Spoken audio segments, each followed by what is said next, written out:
O Império nas mãos dela. A vida no mundo de Damien Voss era um jogo de xadrez, onde cada movimento era calculado, cada peça tinha seu propósito. Mas o verdadeiro tabuleiro, o que sustentava todo aquele império, estava nas mãos de quem menos se esperava. Imagine a cena. O caos explode num salão de gala luxuoso, em pleno centro de Lisboa. Ouvem-se tiros. Damien, o poderoso chefão, num instinto de proteção, cobre com o corpo a sua amante, Celeste. E no meio do pânico, da poeira que sobe do mármore e dos cristais a estilhaçar-se, uma figura permanece de pé. Sarafene, a esposa esquecida, a sombra discreta que sempre esteve ali, mas que ninguém via. As balas rasgam o ar, os rostos mais temíveis de Portugal observam, petrificados. Ninguém se move para ajudar, e ninguém, absolutamente ninguém, antecipava o que viria a seguir. Porque a mulher que todos ignoravam, a rainha silenciosa no centro do furacão, não correu, não gritou. Pegou num rádio e assumiu o comando de um império que o seu marido, aquele homem que a escondia nas sombras enquanto exibia outra ao sol, nunca mereceu.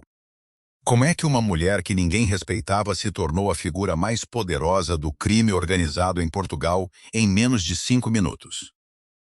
Fiquem comigo até o fim, e vão perceber. Mas antes, deixem um like e digam nos comentários de que cidade me estão a assistir. Quero ver até onde esta história viaja.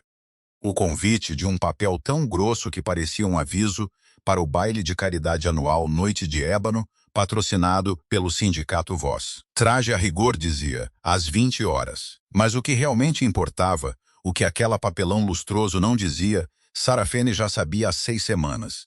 Não foi por uma espiadela num telemóvel proibido ou por um recibo escondido. Foi porque Damien, o seu Damien, decidiu não mais esconder. E essa é a característica dos homens como ele. Não terminam casos discretamente. Eles elevam-nos, tornam a traição pública, pois a humilhação da esposa é parte do espetáculo. É a mensagem para todos os outros. O chefe já não responde a ninguém. Nem a mulher que casou, nem a mulher que sustentou a arquitetura financeira do seu império durante 11 anos, enquanto ele apertava mãos e sorria para as câmaras. Sarafene pousou o convite na mesinha de cabeceira. Levantou-se. 41 anos. Tinha a postura da mãe e a paciência do pai. E o pai dela era Carmine Vale.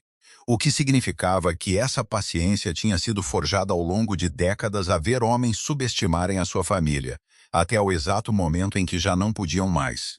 Ela não chorou quando confirmou o caso.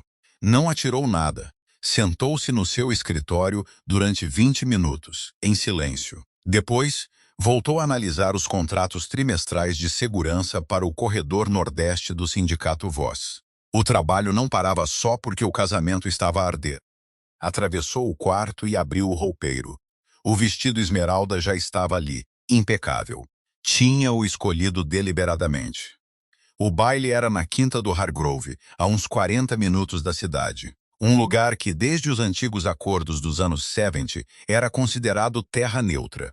Um território onde famílias rivais do país inteiro podiam reunir-se sem que isso contasse como agressão territorial. A quinta fora transformada para o evento. Lustres do tamanho de carros pequenos pendiam de tetos altos. Mesas cobertas com toalhas brancas. Guardas de segurança a cada 3 metros, em fraques que mal disfarçavam os auriculares e o volume sob os casacos. Sarafene chegou no segundo carro da caravana Voss. Damien vinha no primeiro. Ela soube antes mesmo da porta se abrir. Sentiu, como se sente uma mudança no tempo. A queda na pressão atmosférica. Aquela quietude particular que precede algo desconfortável. Quando a porta do carro da frente se abriu e Damien saiu, de fato carvão e com o seu melhor sorriso, estendeu a mão para dentro do carro. E a mulher que a pegou não era Sarafene. Celeste Ardan, 29 anos. Uma beleza que exigia manutenção e fotografava bem sob os holofotes. Usava um vestido vermelho escolhido para ser notado. Saiu do carro de mãos dadas com Damien, como se o fizessem há anos, e olhou para os convidados com uma expressão calibrada entre o triunfo e a inocência. Damien nem sequer olhou para o carro de Sarafene.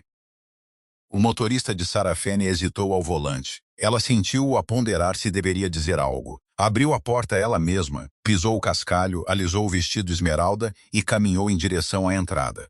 Ouviu os sussurros quase de imediato, nem todos cruéis. Alguns simplesmente perplexos.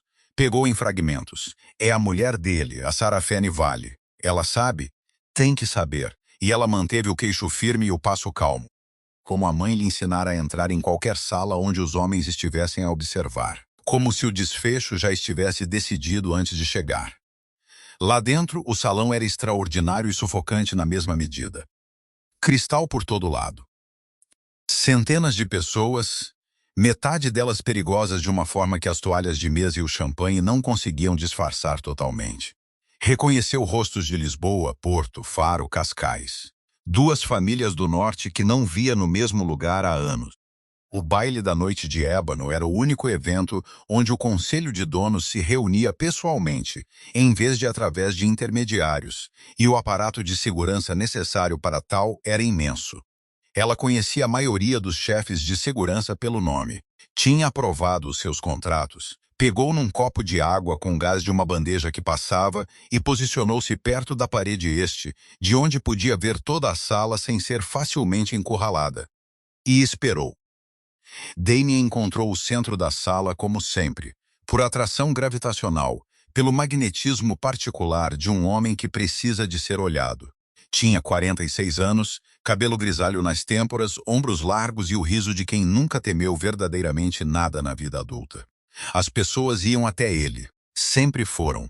Nos primeiros anos de casamento, ela entendia essa qualidade como um trunfo. Ele atraía lealdade porque era cativante. E homens cativantes construíam impérios. Passara 11 anos a ver a compulsão substituir lentamente a substância. Estava a falar agora, alto o suficiente para que o grupo mais próximo de convidados pudesse ouvir. Celeste estava ao seu lado, com a mão no braço dele, e Damien ergueu o seu copo de champanhe com a confiança fácil de quem faz um brinde na sua própria festa. Esta noite, disse ele, a voz carregada com o calor ensaiado de quem já deu 1000 discursos. Quero apresentar a todos devidamente a mulher que estará ao meu lado daqui em diante. Olhou para Celeste. Sorriu. O futuro da herança voz. Não era subtil, era um anúncio pensado para humilhar. E a humilhação era o ponto. Do outro lado do salão, vários dos donos mais antigos trocaram olhares. Ela viu o leve apertar dos olhos, a mudança quase imperceptível na postura. Eram homens que passaram a vida a ler Sala. E o que estavam a ler naquele momento não era admiração pela ousadia de Damien. Era algo mais frio, mais calculista. Sarafene bebeu um gole da sua água. Não disse nada. Deixou o silêncio fazer o que o silêncio faz. Um homem materializou-se ao seu lado. Marcus Fenn, chefe da segurança da Quinta do Argrove. Meia-idade, ex-militar, aquele tipo de calma que vem de ter sido genuinamente testado. Trabalhara com ele diretamente em 4 contratos separados nos últimos 7 anos. Inclinou-se o suficiente para manter a voz baixa. Senhora voz hitou no título, ciente do embaraço. Está tudo bem? Estou bem, Marcus. Explica-me o perímetro desta noite. Ele piscou. Senhora, o esquema, as saídas, as equipas de resposta, os canais de comunicação. Explica-me. Ele olhou para ela por um momento, processando algo, recalibrando, e depois fê-lo. Ela escutou com atenção. Fez 2 perguntas específicas sobre o acesso à doca de carga no lado norte da Quinta e sobre a zona morta de cobertura de rádio perto do corredor de serviço este.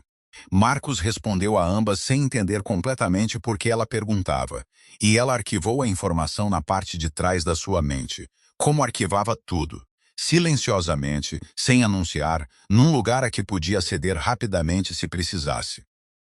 O leilão começou às 9.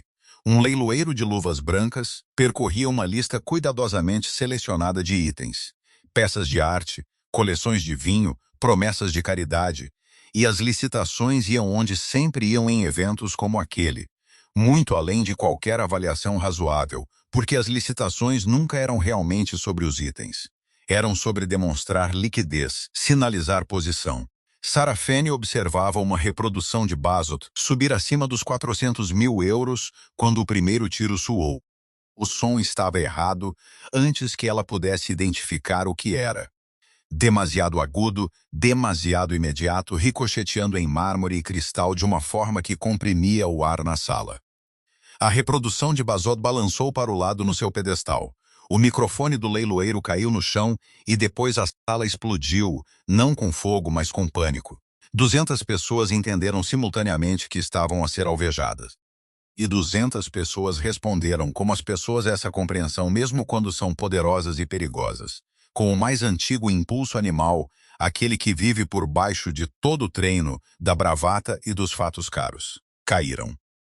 Dispersaram-se, mesas viradas, vidro estilhaçado. Uma mulher gritou uma vez, alto e agudo, e depois o som foi abafado pelo rugido geral do caos. Sarafene não caiu. Encostou-se à parede respirando deliberadamente, inspirando pelo nariz, expirando lentamente, e perscrutou a sala. Do outro lado do salão, viu Damian mover-se. Agarrou Celeste pelos ombros, puxou-a para trás de uma mesa virada e cobriu-a com o seu corpo. Foi instintivo. Ela acreditou nisso mais tarde, a revivê-lo. Não foi calculado. Ele não pensou nisso. Apenas se moveu em direção a Celeste como a agulha da bússola se move para o norte, sem deliberação, sem ponderar o que esse movimento significava ou quem deixava exposto. Ele não procurou Sarafene. A ideia nem lhe passou pela cabeça. Ela observou-o a proteger outra mulher de balas, que ele não confirmara serem reais, e sentiu algo assentar no peito. Não luto, não mais. Algo mais frio, algo que vinha construir-se há 11 anos e que finalmente terminara o seu cálculo. Ela moveu-se. Um guarda de segurança estava caído perto da base da escada não baleado, avaliou rapidamente, mas contundido pelo impacto de um braço de lustre a cair. Agachou-se ao lado dele, verificou o pulso, achou-o forte e pegou no rádio que ele tinha ao cinto. Mudou para o canal principal de segurança e pressionou o botão de transmissão. Aqui, Sarafene Voz. Preciso de todos os chefes de equipa de segurança neste canal nos próximos 30 segundos. Marcos, confirma a recepção. 3 segundos de estática, depois, recepção. Senhora Voz. Feche a doca de carga norte e as 2 saídas de serviço a oeste. Deixe o corredor de serviço e a passagem da cozinha principal abertas. Essas são as suas rotas de evacuação. Nada se move pela doca norte até que eu autorize pessoalmente. Confirme. Uma pausa. Ela ouviu-a decidir se seguia ordens de uma mulher que não estava oficialmente na sua cadeia de comando. Conhecia Marcus Fenn há 7 anos. Tinha aprovado as renovações do seu contrato. Tinha sinalizado a zona morta na sua cobertura de rádio hoje à noite, de memória, porque tinha revisto a planta da quinta 6 meses antes como parte de uma auditoria de segurança de rotina para um evento que ainda nem tinha sido confirmado. Confirmado, Marcos disse, fechando a doca norte. Ela já se movia. O salão ainda estava em movimento. Pessoas encolhidas atrás de mesas, encostadas à parede, algumas ainda a tentar localizar saídas que já não estavam disponíveis para elas. Ela moveu-se através dele com uma firmeza que era, sob qualquer avaliação racional, estranha. Mais tarde, as pessoas descreveriam-na assim. Estranha era a palavra que usavam. Uma mulher num vestido esmeralda a mover-se entre tiros, como se estivesse a caminho de uma reunião a que já se atrasara. Encontrou a entrada do corredor de serviço atrás de um painel perto do bar. Sabia exatamente onde era porque tinha revisto as plantas originais da quinta e abriu-a e sintonizou o rádio novamente. Rota de evacuação é o corredor de serviço ponto de acesso atrás do bar principal. As equipas de segurança comecem a direcionar os convidados agora. Movam os donos primeiro, os chefes de família em seguida, o staff por último. Não deixem ninguém sair para os terrenos principais até termos confirmação da posição do atirador. Ouviu a própria voz e soou-lhe como a de outra pessoa. Calma. De uma forma que não parecia atuação. Calma como a água profunda é calma. Não porque nada se move, mas porque tudo que se move está demasiado fundo para ser perturbado pela superfície. Estava a subir a escada antes mesmo de Marcos terminar a confirmação. A varanda acima do salão era um mezanino originalmente concebido para a orquestra, agora usado para equipamentos de iluminação e AV. Daqui de cima, Podia ver a geometria completa da sala, as mesas caídas, as figuras encolhidas, as equipas de segurança agora a moverem-se em resposta às suas instruções, os caminhos dispersos que os convidados estavam a tomar em direção ao corredor de serviço que ela designara. Podia também ler o ângulo dos danos dos tiros. 2 pontos de impacto na parede acima do palco do leilão. Um braço de lustre estilhaçado, o microfone do leiloeiro explodido do seu suporte. Rastreou os ângulos para trás, noroeste para sudeste, consistentes com uma elevação alta e a norte. O mezanino no lado oposto do edifício tinha uma varanda que se estendia sobre a entrada principal de recepção. Sintonizou o rádio. Marcos, preciso de 2 homens na varanda da recepção norte. O atirador disparou de uma posição elevada a noroeste. Se ele se mover, está a dirigir-se para a doca de carga que acabou de fechar. Ponham alguém na base da escada de serviço norte. Já a mover, disse Marcos, e ela ouviu algo novo na voz dele. Uma qualidade que ela reconheceu, porque a ouvira de soldados e de homens que passaram a vida dentro de estruturas de comando. Ele já não seguia apenas instruções. Ele seguia. Voltou a descer a escada e moveu-se pela multidão a evacuar em direção ao centro da sala. Passou a menos de 6 metros da mesa virada onde Damien ainda se encolhia sobre Celeste, o rosto tenso de medo, a mão a pressionar a cabeça dela contra o chão. Ele não viu Sarafene. Tinha os olhos fechados. Ela continuou a mover-se. Levou 11 minutos. Mais tarde, pensaria nesses 11 minutos como se pensa em momentos que definem a forma de tudo o que vem depois.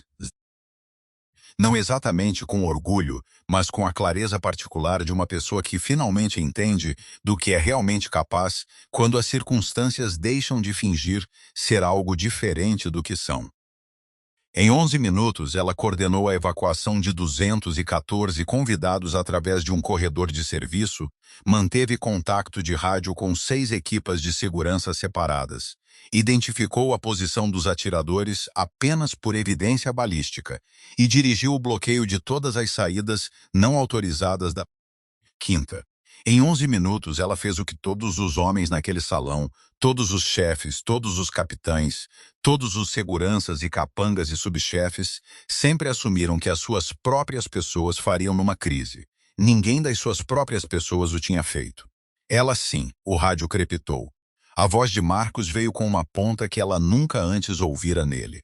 Algo entre adrenalina e alívio. Temos o atirador. Escada norte, patamar inferior. Ele estava a 30 segundos da doca de carga quando a nossa equipa o alcançou, assegurado e contido. Sarafene suspirou uma vez. Tragam-no para o salão principal. Não o movam para mais lado nenhum. E Marcos, ninguém sai desta quinta até que eu diga. Uma pausa. Copiado, senhora voz. Ela virou-se de volta para o salão onde as luzes de cima começavam a piscar de volta para sua plena intensidade, onde mesas viradas estavam a ser erguidas por mãos trêmulas, onde 200 pessoas que tinham passado os últimos 11 minutos convencidas de que iam morrer estavam cautelosamente a recompor-se em algo que se assemelhava à ordem. Damian levantou-se de trás da sua mesa. Olhou em volta da sala, com a expressão particular de um homem que acabou de sobreviver a algo e já estava a reconstruir a narrativa, já a editar a memória daqueles 11 minutos em algo mais lisonjeiro, algo que não incluía a imagem dele de cara no chão, com os braços à volta de uma mulher que não era sua esposa. Avistou Sarafene do outro lado da sala. Ela observou-o a observá-la. Observou-o a ver o rádio na sua mão, a equipa de segurança que se formara solta à volta dela sem ser solicitada. A diferença na postura de Marcus Fenn, quando Marcus veio ficar ao seu lado. Algo moveu-se no rosto de Damien. Algo que ela nunca tinha visto ali antes, em 16 anos. Pareceu, pela primeira vez em muito tempo, incerto. Então as portas no extremo do salão abriram-se e 4 homens armados em equipamento tático trouxeram um indivíduo amarrado pela entrada. O atirador era jovem, 30 e poucos anos, cabelo escuro, um corte fresco no queixo de onde tinha sido dominado. Respirava com dificuldade, mas não estava assustado. Foi a primeira coisa que ela notou. Devia estar assustado. Não estava. Foi levado para o centro da sala e mantido ali enquanto todos os dons sobreviventes e famílias se reuniam num círculo largo, porque todos naquela sala entendiam que o que acontecia a seguir não era uma questão de segurança ou de polícia. O que acontecia a seguir era julgamento. O atirador levantou a cabeça, olhou para os rostos reunidos com uma expressão que ela não conseguia nomear, e então, impossivelmente, sorriu. Querem saber quem me contratou? A sua voz estava firme, quase conversacional. Olhou diretamente para Damian Voss. Ninguém me contratou para vos matar. A sala ficou absolutamente silenciosa. Deixem-me explicar o que esta noite foi realmente. Ele permaneceu muito imóvel. Ela sentiu os pelos dos braços a arrepiarem-se sob a seda do seu vestido. A fria clareza dos últimos 11 minutos, de repente a mudar, a reconfigurar-se, a arquitetura inteira da noite a reorganizar-se à volta de uma frase que ela não antecipara. O atirador olhou em volta do círculo de dons reunidos, e o seu sorriso não vacilou, e o olhar nos seus olhos era a entregar uma mensagem que tinha sido pago para entregar com precisão. Esta noite foi um teste, disse ele, e a maioria de vocês apenas viu os resultados. A palavra teste pairou no ar do salão como fumo depois de um incêndio. Não a conseguiam ver mais, mas conseguiam senti-la no fundo da garganta. Ácida e errada. Ninguém se moveu. 200 pessoas, assassinos e advogados e homens que tinham ordenado ambos, estiveram num círculo à volta de um atirador amarrado que sorria como se tivesse acabado de ganhar algo. E por um longo momento, o único som em toda a sala foi o rangido distante do lustre, danificado a balançar nos seus cabos restantes, acima do palco do leilão. Então Damian Voss atravessou o chão em 6 longos passos e agarrou o atirador pela gola. O que acabaste de dizer? Não era uma pergunta. Os seus nós dos dedos estavam brancos. A sua voz tinha descido para o registro que assumia quando já passara o ponto de expressar raiva e chegar à coisa real. Baixa apertada, o tipo de silêncio que na síndrome Voss significava que alguém ia desaparecer. O atirador não pestanejou. De perto, os seus olhos eram cinzentos pálidos e completamente firmes. E essa firmeza fazia a apreensão de Damian na sua gola parecer menos autoridade e mais pânico. Ouviste-me? Disse o atirador. Quem te enviou? A mandíbula de Damian estava a mexer-se. Qual família? Diz-me agora, ou acabo contigo nesta sala na frente de todas as testemunhas neste edifício, e não perco uma única noite de sono por causa disso. Damian, a voz veio do lado esquerdo do círculo, e era o tipo de voz que não precisava de se elevar para parar uma sala. Augusto Henfield, o mais velho dos dons da Nova Inglaterra, 73 anos, cabelos brancos e ligeiro de uma forma que enganara pessoas durante décadas. Deu 2 passos à frente, e o círculo ajustou-se automaticamente à sua volta, como a água se move para um obstáculo que sempre esteve lá. Deixem o homem falar. Damian virou-se. Ainda tinha a gola do atirador na mão. Olhou para Henfield com uma expressão que tentava ser desafio e aterrou algures mais perto de um homem a perceber que o chão debaixo dele era menos sólido do que pensava. Og, isto, deixem-no falar. O mesmo volume, o mesmo tom, completamente final. Damian soltou a gola, deu um passo para trás. Endireitou o casaco com o movimento mecânico de um homem a comprar tempo para pensar, e não olhou para Sarah Fene, que estava a 3 metros de distância, segurando o rádio de Marcus Finn e a observar as mãos do marido a tremer. O atirador rodou o pescoço uma vez lentamente, a aliviar a tensão de onde a apreensão de Damian o torcera de lado. Olhou para Henfield com algo que poderia ser respeito. O conselho encomendou a operação há 6 semanas, disse ele. Falou para a sala, não para uma pessoa em particular. O briefing era simples. Um cenário controlado no baile da noite de ébano, usando um protocolo de munição modificado. Balas reais foram carregadas apenas em 3 posições fixas, todas na parede norte, visando alvos estruturais. Nenhuma trajetória humana. Tudo o resto no meu kit eram balas de salva. Fez uma pausa. As equipas táticas no corredor, estavam prontas para responder se algum convidado sofresse ferimentos. Ninguém sofreu. Por design. A sala processou isto em silêncio por um longo e pesado momento. Então Vincent Corolla, o Dom de Chicago, um homem corpulento com um rosto vermelho e uma cicatriz ao longo da mandíbula que datava de uma guerra em 1987, disse em voz alta: Estás a dizer que isto tudo foi encenado? Não encenado, disse o atirador. Monitorizado. Há uma diferença. Há uma grande diferença, Vincent. A voz de Renfield novamente. Corolla parou. Sarafene estava a fazer os cálculos. Estava a fazê-los desde que a palavra teste saiu da boca do atirador, a correr para trás através da noite, a recalibrar os detalhes que absorvera. O padrão de munição, o ângulo dos impactos, o facto de o guarda que fora derrubado na base da escada, este não ter sido baleado, mas sim contundido pelo braço do lustre, e o braço do lustre ter sido atingido por uma ronda disparada de uma posição fixa, que, se ela traçasse a geometria com precisão, não podia ter visado nenhuma pessoa na sala abaixo. Ela atravessara um cenário de tiroteio ativo, e estivera certa sobre a geometria. Mas estivera certa pelas razões erradas. Lera uma crise fabricada como uma real e respondido em conformidade. Ela ainda não sabia se essa distinção importava. O objetivo, continuou o atirador, era observar a tomada de decisão sob condições de ameaça genuína percebida. Quem assume o comando? Quem protege quem? Em quem as pessoas nesta sala confiam quando a estrutura colapsa? Olhou em volta do círculo lentamente. O conselho queria saber se a liderança do sindicato Voz, sob pressão real, toma decisões consistentes com as responsabilidades de um chefe de família.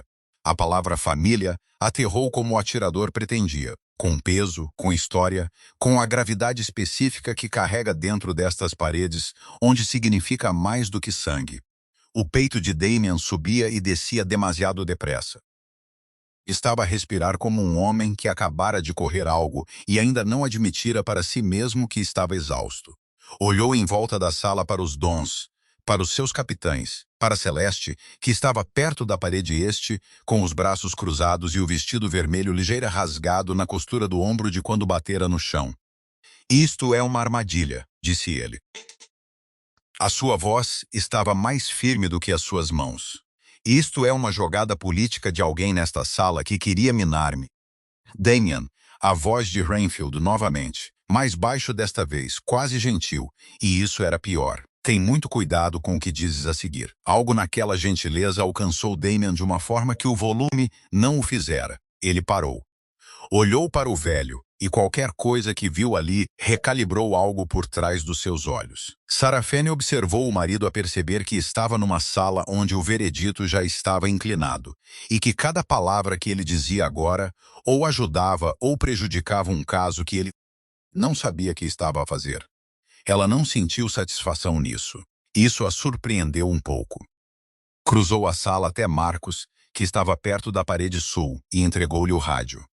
Ele pegou nele e olhou para ela com uma expressão que ela já vira em homens na sua posição. A ligeira recalibração de uma pessoa que acabara de entender algo sobre a hierarquia em que opera que não entendia antes. Bom trabalho esta noite, disse ela calmamente. Estava a seguir a sua liderança, senhora Voz. Estava a fazer o seu trabalho. Ela disse-o de forma simples, sem cerimônia. Certifique-se de que as suas equipas são informadas e o perímetro fica fechado até que o conselho decida como quer lidar com os convidados. Ninguém fala com ninguém fora desta quinta até de manhã. Entendido. Virou-se de volta para o círculo. Augusto Renfield estava a olhar para ela. Ele estivera a olhar para ela, percebeu ela, durante a maior parte da última troca, observando-a lidar com o rádio, observando a forma como Marcos respondia a ela, observando o pequeno raio de calma que ela gerava simplesmente por estar onde estava e falar no volume em que falava. A sua expressão dizia-lhe muito pouco. Renfield estivera no negócio de dizer muito pouco ao seu rosto durante 50 anos. Ela encontrou os olhos dele e manteve-os. Ele deu-lhe um único e pequeno aceno. O tipo de aceno que podia significar qualquer coisa, que podia não significar nada, que ela escolheu ler como reconhecimento e nada mais. Então as coisas começaram a quebrar. Não aconteceu de uma vez. Aconteceu da forma como salas cheias de pessoas perigosas tendem a reorganizar-se após um choque partilhado, gradualmente em clusters, com um murmúrio baixo de homens que precisam de falar em privado antes de dizerem algo oficialmente. Os dons recuaram para suas mesas separadas. Os capitães recolheram os seus chefes. O atirador foi escoltado, não rudemente, notou ela, para uma sala lateral por duas das pessoas de segurança do conselho, não da equipa de Damien. Damien permaneceu no centro da sala por um momento mais longo do que deveria. E o momento em que permaneceu ali demasiado tempo, exposto sem se mover instintivamente para as pessoas que se moviam umas para as outras, foi um momento que vários homens naquela sala arquivaram sem parecer notar. Então ele atravessou a sala até onde Sarah Fanny estava. Ela observou-o a vir. Não se moveu em direção a ele. Parou a 1 metro de distância. Essa distância, 1 metro, não 2, não 1, foi em si uma frase. Precisamos de conversar, disse ele. Provavelmente. Não aqui. Ela olhou para ele firmemente. Nos anos do seu casamento, ela tornara-se muito boa a ler as frequências particulares de Damien Voss. Quando ele fingia autoridade em vez de exercer, quando falava por estratégia em vez de medo.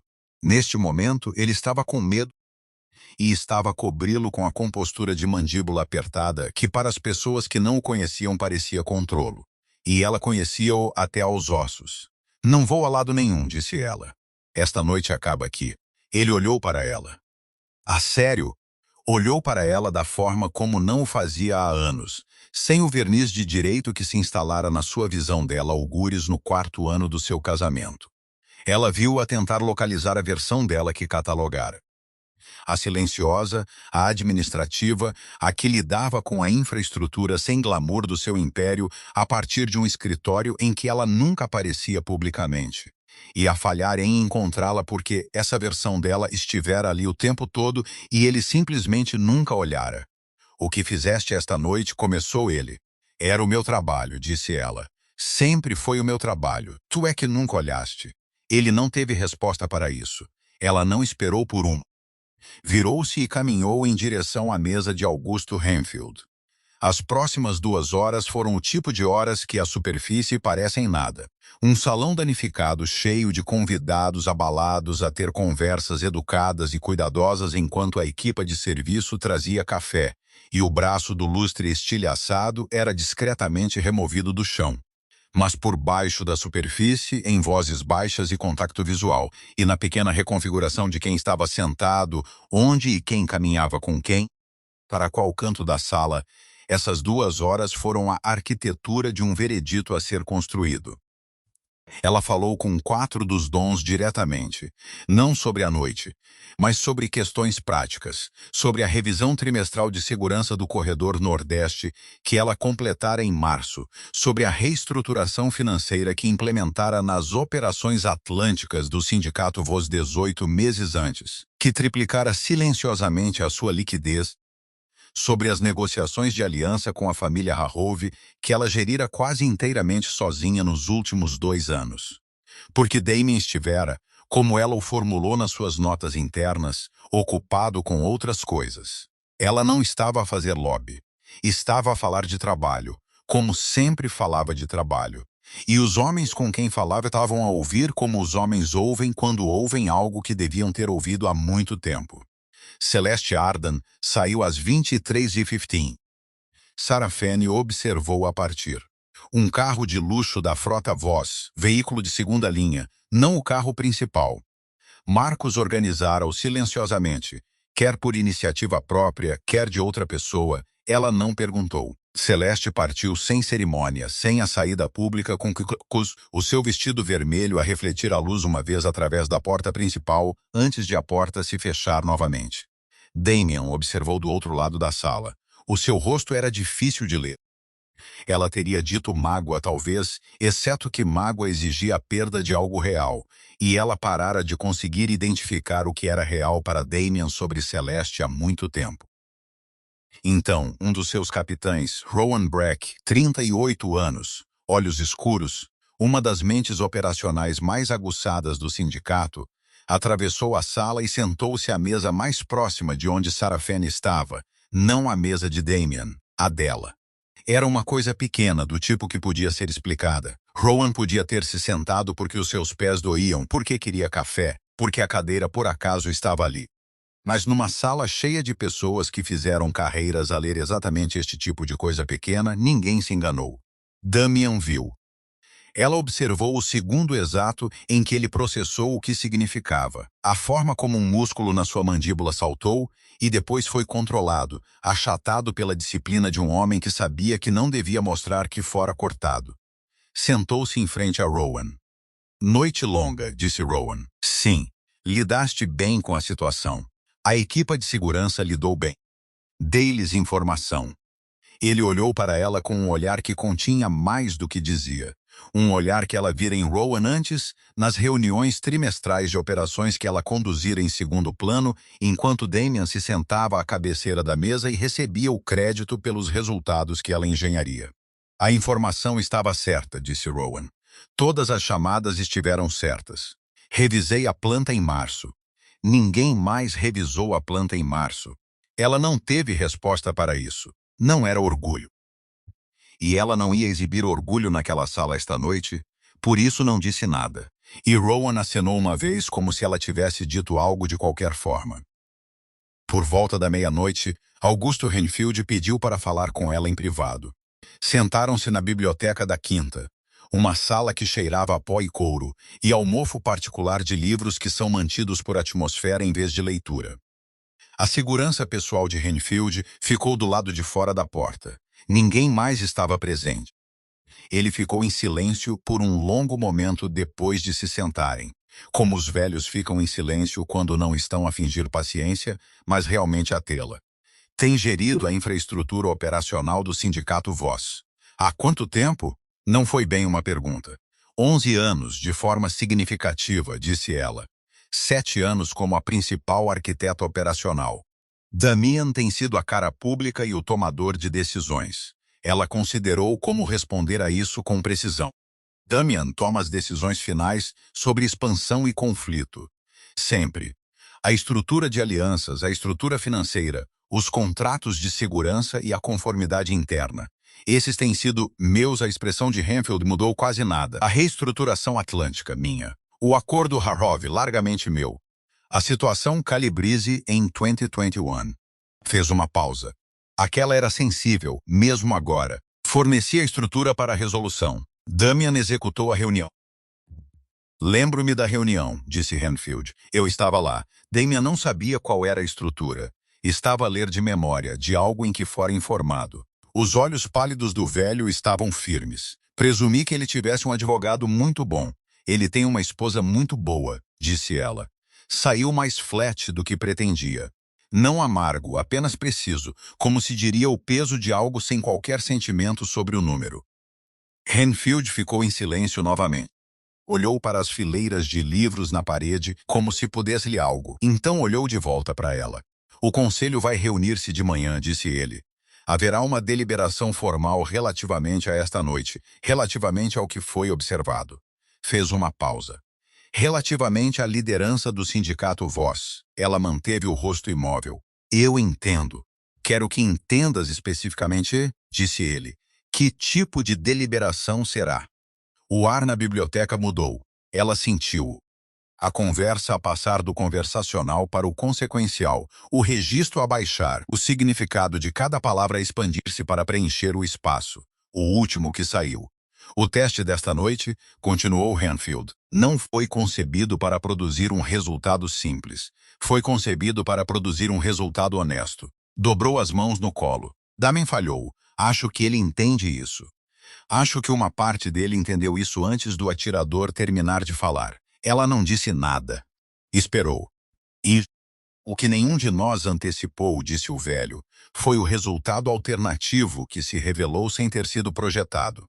Olhou para ela diretamente. Estávamos a testar uma pessoa. Aparentemente, obtivemos a avaliação de 2. Ela absorveu isto.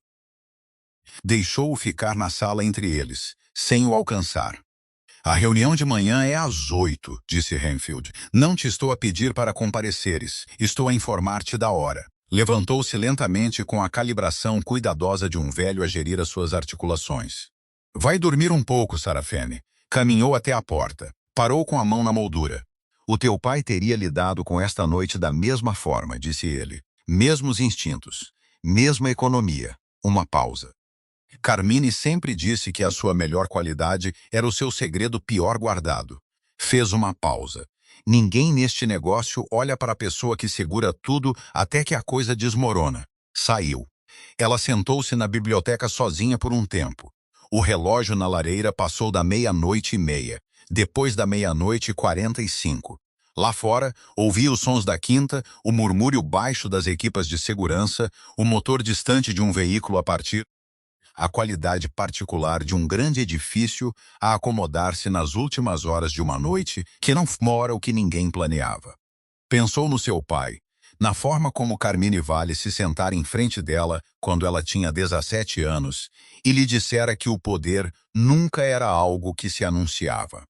Ele dissera que as pessoas que o anunciavam eram sempre as que sentiam que ele estava a fugir. Ele dissera que as pessoas que simplesmente o tinham raramente precisavam de falar sobre ele. Pensou em 11 anos de trabalho silencioso. 11 anos de ser a infraestrutura de algo que ela ajudara a construir, a parede de suporte invisível contra a qual todos se inclinavam sem a ver. Pensou em Damien a atirar os braços à volta de outra mulher enquanto os tiros rasgavam cristais. E a sensação particular que teve naquele momento, não abandono, nem sequer traição no sentido simples, mas algo mais como confirmação. A peça final de um quadro que ela estava a montar há anos. Ainda estava sentada ali quando a porta se abriu novamente. Era Damien, parecia pior do que no salão, o casaco fora tirado, a gravata desapertada. O seu cabelo grisalho estava ligeiramente desalinhado. Tinha passado a mão por ele vezes demais. Um hábito nervoso que ela ouvira suprimir em público durante anos. Ficou na porta por um momento antes de entrar, como um homem faz quando não tem a certeza do seu acolhimento e está a tentar encontrar o seu pé.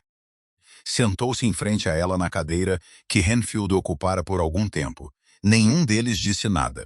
Sarah Fanny começou ele. Não alto, apenas final. Ele parou, olhou para ela.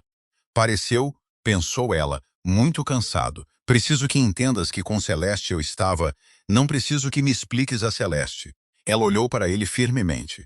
Entendi a Celeste há meses. Celeste não é o motivo pelo qual estou sentado nesta biblioteca às 1 da manhã. Então por que estás?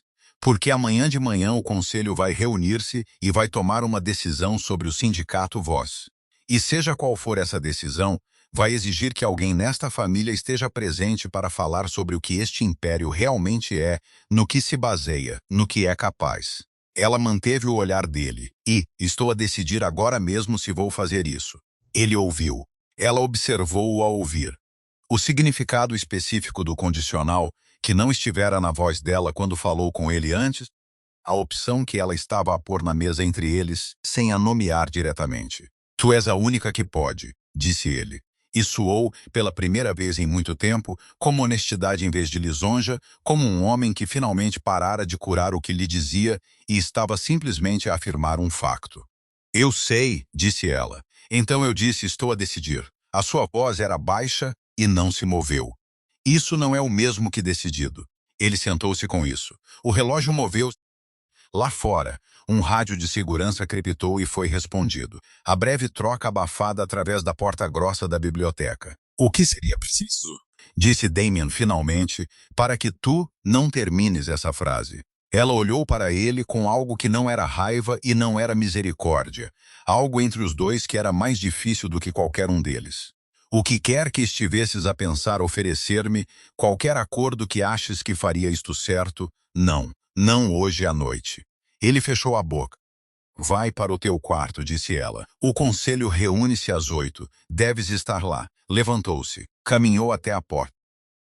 Parou com a mão na moldura, o mesmo lugar onde Renfield parara, notou ela, e perguntou-se se era algo sobre esta moldura de porta especificamente, ou simplesmente o que as portas fazem aos homens no fim de noites difíceis. Não sabia que podias fazer o que fizeste hoje à noite, disse Damien. Disse-o mais para a moldura da porta do que para ela. Devia ter sabido. Devia ter sabido. Ela não disse nada. Ele saiu. Ela sentou-se sozinha na biblioteca até quase às 2 da manhã e tomou a decisão que ia tomar. E tomou-a não por lealdade ou obrigação, ou pela gravidade exausta de um casamento que chegara ao fim, mas por algo mais antigo e mais duradouro do que qualquer uma dessas coisas. Tomou-a porque o sindicato Voss não era o império de Damien sozinho. Era dela, sempre fora dela. E ela não passara 11 anos a construir uma coisa para deixar desmoronar porque o homem cujo nome estava nela finalmente escolhera publicamente, irrevogavelmente, a pessoa errada para proteger. Levantou-se, alisou a frente do seu vestido esmeralda. Caminhou até a porta da biblioteca e abriu-a, e o guarda de segurança postado lá fora endireitou-se ao ver o seu rosto. Não porque ela lhe tivesse dito, mas porque algo na sua postura naquele momento fazia-do endireitar a resposta natural. "Arrano Marcos para mim", disse ela. "Sim, senhora." Marcos chegou em menos de 2 minutos. Parecia um homem que não dormira e não planeava dormir, o que era o olhar correto para a situação. "O conselho reúne-se às 8, disse ela. "Preciso da sala de conferências principal na ala este preparada, com uma varredura de segurança completa concluída antes das 6. Quero a sala limpa, registrada e quero o nosso próprio monitor de áudio a correr em paralelo com o que o conselho trouxer." "Podes fazer isso?" "Sim. Preciso também de Rowan Breck esta noite, não amanhã." Marcos acenou. "Vou encontrá-lo." Mais uma coisa, ela manteve o olhar dele. "Eficaz a partir de hoje, qualquer pedido de segurança que venha de dentro do partido Voss será encaminhado através de mim antes de ser executado. Não o detalhe de Damien.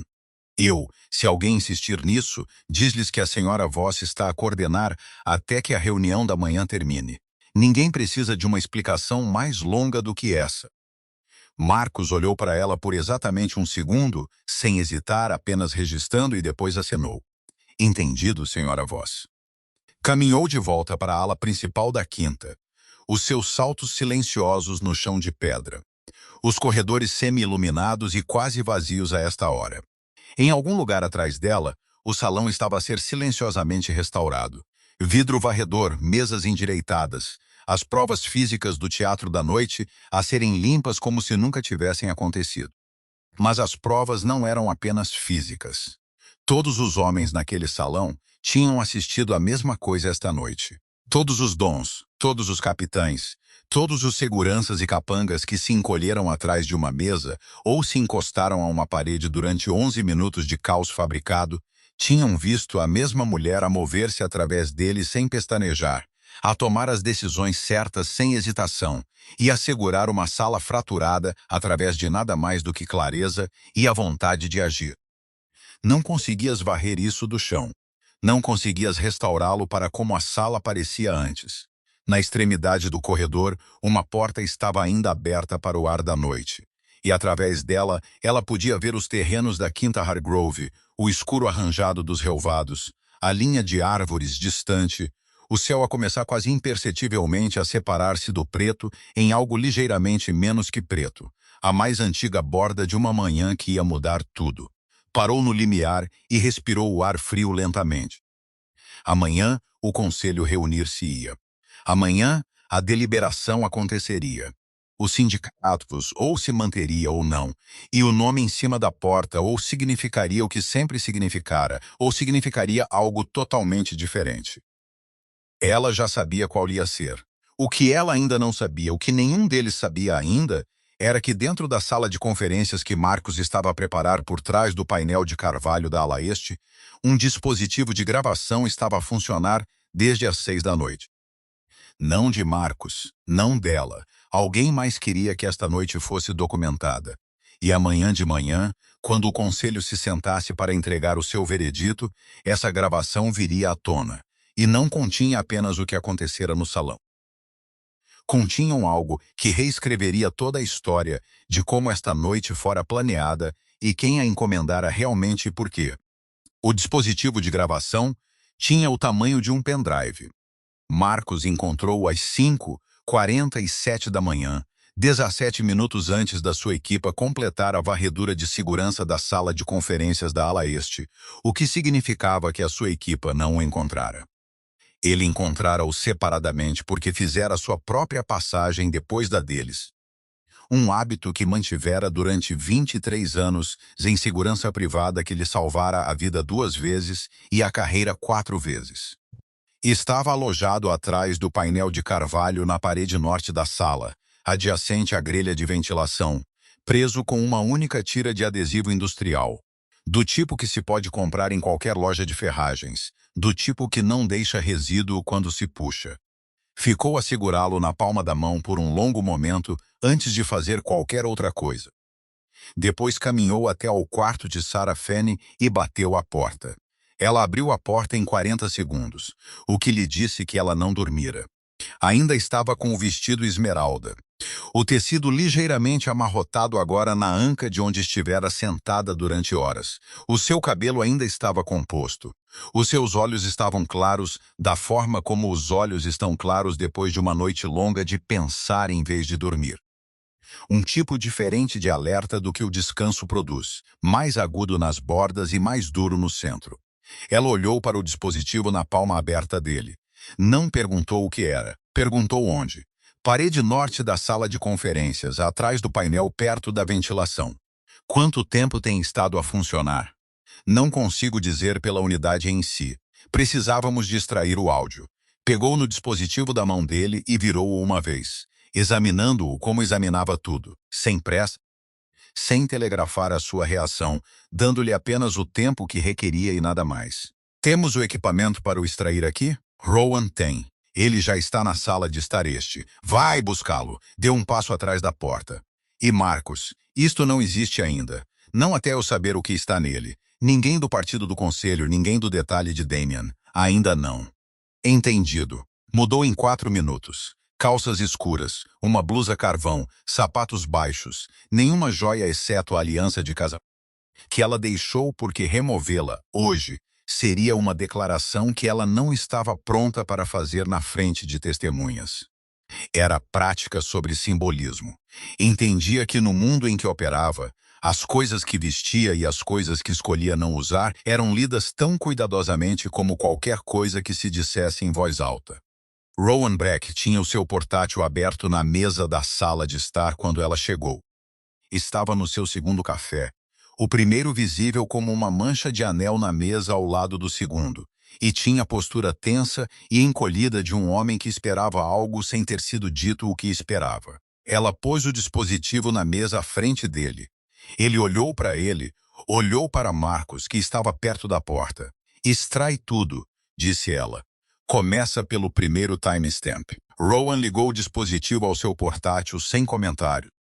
Ele tinha, ela sempre pensara, a melhor qualidade que um técnico podia possuir neste negócio.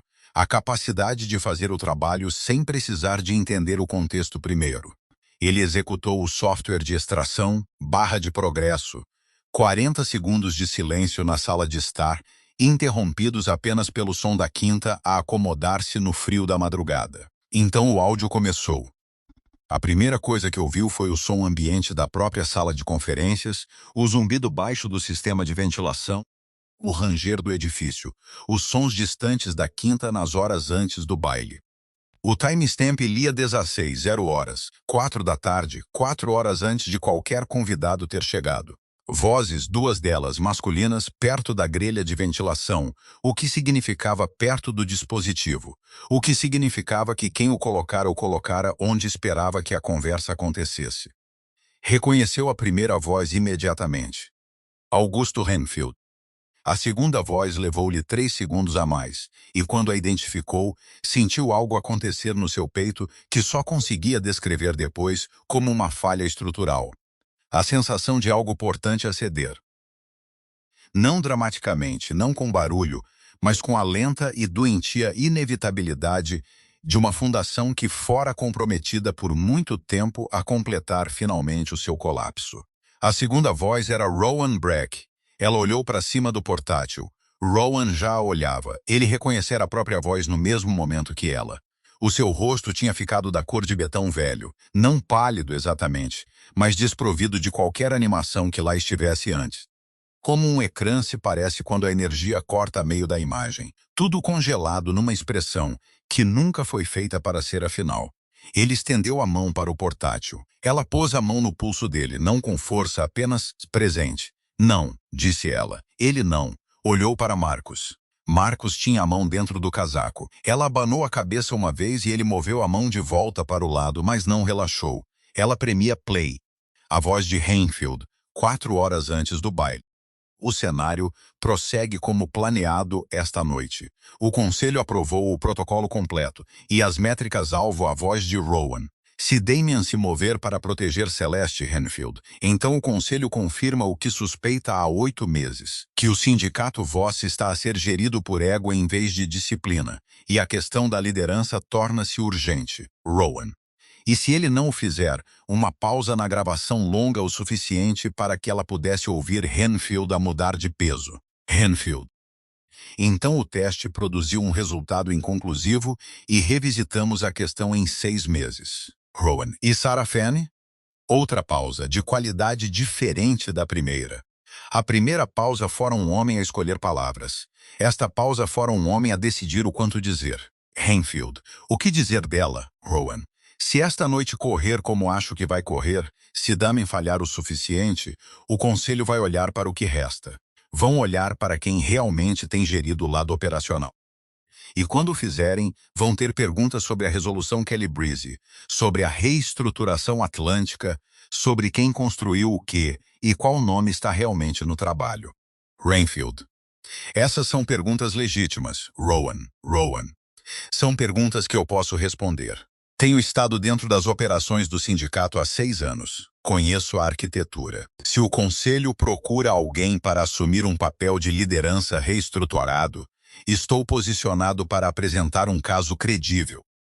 Sarah Fanny parou a reprodução. A sala de estar estava completamente imóvel. Podia ouvir o próprio batimento cardíaco. Podia ouvir Rowan a respirar do outro lado da mesa. Ligeiramente demasiado controlado, ligeiramente demasiado deliberado. A respiração de alguém a gerir-se. Conhecia Rowan Breck há 6 anos. Ele entrara no sindicato por ela mesma. Recomendara-o a Damien como um ativo operacional depois de o observar a gerir uma crise no corredor nordeste com um tipo de precisão que ela reconhecia porque se assemelhava à sua própria. Dera-lhe acesso às estruturas financeiras, aos contratos de segurança, às estruturas de conformidade interna. Confiara-lhe a arquitetura, porque a arquitetura requeria alguém que a entendesse para funcionar. E ela acreditara genuinamente, que o seu investimento na excelência operacional do sindicato era sobre o trabalho. Olhou para ele agora e sentiu muito claramente a qualidade específica de traição que vem não de um inimigo, mas de uma pessoa que selecionou, treinou e confiou. Era diferente do que Damien fizera. O que Damien fizera era a traição de um homem a escolher a si mesmo. O que Rowan fizera era a traição de um colega a escolher estratégia. Estratégia fria, paciente, de longo prazo, que correra paralelamente ao seu próprio trabalho durante meses ou talvez anos. E ela não o vira. Não o vira. Essa era a parte que mais a magoava. Há quanto tempo? Perguntou ela. Rowan olhou para as mãos, depois para ela. Tinha a inteligência de não fingir inocência neste momento. Era o único crédito que ela lhe podia dar. A conversa com Renfield foi há 2 semanas, disse ele. O posicionamento com o conselho começou há cerca de 4 meses. Disseste-lhes sobre o quadro Calibrize. Disse-lhes que o entendia. Não foi isso que perguntei. Uma pausa. Sim. Inspirou pelo nariz, expirou lentamente. Da forma como inspirou no salão na noite passada, de pé ao relento, sem cobertura, com balas que ela não confirmara serem reais a estalar pelo ar à sua volta. A gravação, disse ela. Tu colocaste-a. Ele acenou uma vez. Por quê? Ele olhou para ela com uma expressão que era, pensou ela, quase honesta. A honestidade particular de um homem que fora apanhado tão completamente que o cálculo do que revelar versus ocultar se tornara irrelevante, e tudo o que restava era a estranha clareza despojada de já não ter nada a perder ao dizer a verdade. Seguro, disse ele. Se o conselho decidisse mover-se contra mim depois desta noite, se a jogada não corresse como eu esperava, eu precisava de algo sobre Renfield. Prova de que ele estivera a realizar operações não autorizadas contra um chefe de sindicato em exercício. Algo que o colocasse do lado errado dos próprios protocolos do conselho. Infiltraste o teu próprio cúmplice. Tenho estado neste negócio tempo suficiente para saber que cúmplices são uma condição temporária. Ela encarou-o. Noutro contexto, num mundo em que o seu cálculo não fora direcionado a ela, as coisas que ela passara 11 anos a construir, ela poderia ter respeitado a mecânica. Ela entendia este tipo de pensamento. Usara-o ela própria. Quem mais sabe sobre o posicionamento desta noite? Perguntou ela. Dentro do conselho. Renfield tem 2 votos dos quais tem a certeza. Corolla está desvinculado. As famílias do Oeste estão a esperar para ver como corre a reunião de manhã. E o teu plano era entrar naquela reunião de manhã como a escolha lógica para a liderança do Sindicato Voz, com base no conhecimento operacional que construíste estando dentro da minha infraestrutura. Ele não pestanejou.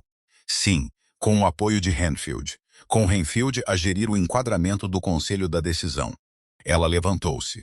Pegou no dispositivo de gravação e segurou-o no punho fechado, sentindo o seu pequeno peso, pensando no que continha e no que significava e em quantas formas poderia ser usado. E contra quem, e em que sequência e para que fim. Isto era coisa sobre a informação. Nunca era simplesmente boa ou má. Era um material como qualquer outro e o seu valor era inteiramente determinado por como era moldado e onde era aplicado. Cometeste um erro, disse ela. Rowan olhou para ela. Assumiste que a pessoa que estavas a posicionar contra responderia a isto da forma como um homem responderia. Ela olhou para ele firmemente. Um homem que descobrisse o que fizeste ficaria zangado. Ele mover-se-ia contra ti imediatamente, antes da reunião de manhã, antes do conselho se reunir, porque o seu ego exigiria uma resposta visível. Fez uma pausa. Eu não vou fazer isso. Ele ficou muito imóvel. Vai sentar-te nesta sala, disse ela, com Marcos, até que eu te diga o contrário. Não vais fazer nenhuma chamada, não vais enviar nenhuma mensagem, não terás contato com Renfield ou com qualquer outra pessoa do partido do conselho. Caminhou até a porta. Se cooperares com isso, o que te acontece é uma conversa que podemos ter mais tarde. Se não o fizeres, parou ela. Não terminou a frase porque não precisava, e porque as versões do que acontecia a seguir que ela deixava na imaginação dele eram mais persuasivas do que qualquer específica que pudesse nomear. Saiu da sala de estar.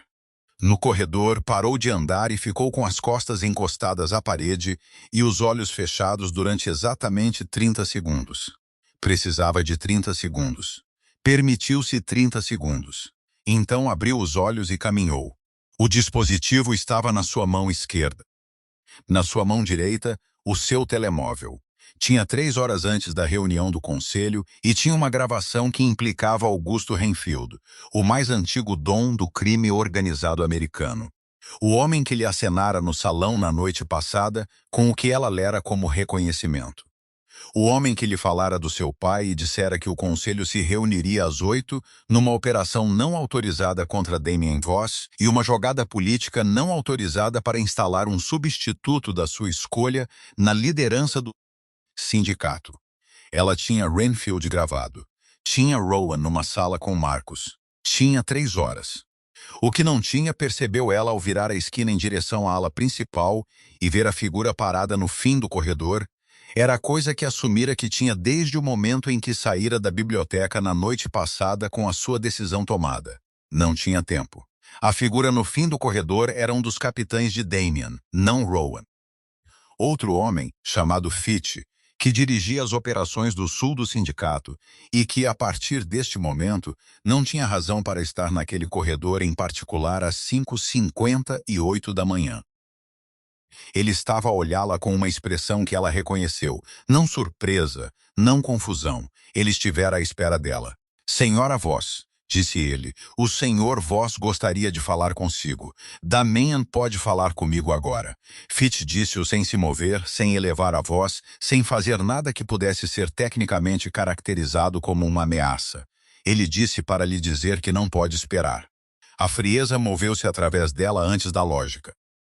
Ela processou a sensação primeiro, uma queda de temperatura que começou na base da sua coluna e se espalhou para fora, e então a sua mente alcançou o que a sensação significava.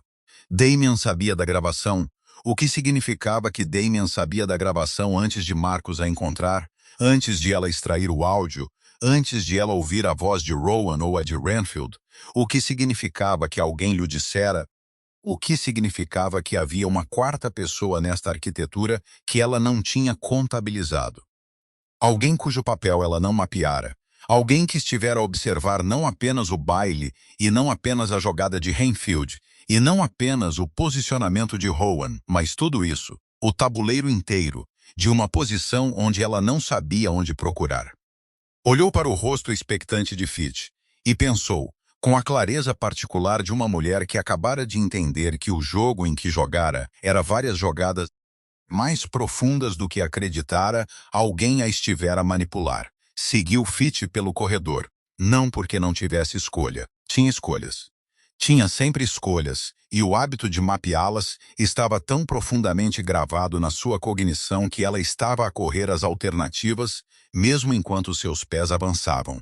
Mesmo enquanto observava as costas largas de Fitch e mediava a distância entre eles, e catalogava as saídas deste corredor, e calculava quanto tempo demoraria Marcos a notar que ela se movera de onde ele esperava que ela estivesse. Seguiu porque a informação dentro daquela sala valia mais do que a informação que já tinha. O facto de Damien saber da gravação significava um quarto jogador. Um quarto jogador significava uma variável que ela não tinha contabilizado. E variáveis não contabilizadas na sua experiência eram as únicas coisas que realmente te matavam. Fitch parou à porta da sala de estar principal da quinta e bateu 2 vezes, o que lhe disse algo. Fitch estava a bater numa porta para anunciar, o que significava que Damien não estava sozinho. A porta abriu-se por dentro. Damien estava de pé junto à janela, de costas para ela, a olhar para os terrenos onde a luz da madrugada começava a separar o relvado da linha de árvores em tons de cinza e azul acinzentado. Estava com a mesma camisa que usara na noite anterior, desabotoada agora, as mangas arregaçadas até aos cotovelos. Parecia um homem que também não dormira e que passara as horas de forma diferente dela, não a pensar, mas a suportar. Havia uma diferença. A outra pessoa na sala estava sentada na cadeira alta perto da lareira, e quando Sarah Fanny viu quem era, parou de se mover. Não por medo, mas pela sensação física específica de um modelo mental a colapsar em tempo real. O som quase audível de uma estrutura que ela construíra a partir de evidências, e lógica a dobrar-se sobre si mesma porque uma única peça de informação a provar errada. Celeste Ardan olhou de volta para ela com olhos que não eram os olhos que ela tinha tido no baile. No baile, os olhos de Celeste estavam a interpretar algo. Calor, confiança, o brilho particular de uma mulher que acredita ter ganho. Estes olhos estavam cansados e precisos e completamente livres de atuação. Senta-te, disse Celeste. Sarah Fanny olhou para as costas de Damien. Ele não se virou, sentou-se. Não porque Celeste lhe dissera, mas porque precisava de um momento para reconstruir o modelo. E sentar-se comprou-lhe esse momento sem revelar que precisava dele. Vais querer ouvir isto desde o início, disse Celeste. Então começa desde o início. Celeste estendeu a mão para o bolso interior do casaco que estava a usar. Um casaco de homem, carvão não dela, puxado sobre o vestido vermelho rasgado porque a noite ficara fria e prática, e pôs um telemóvel na mesa entre elas.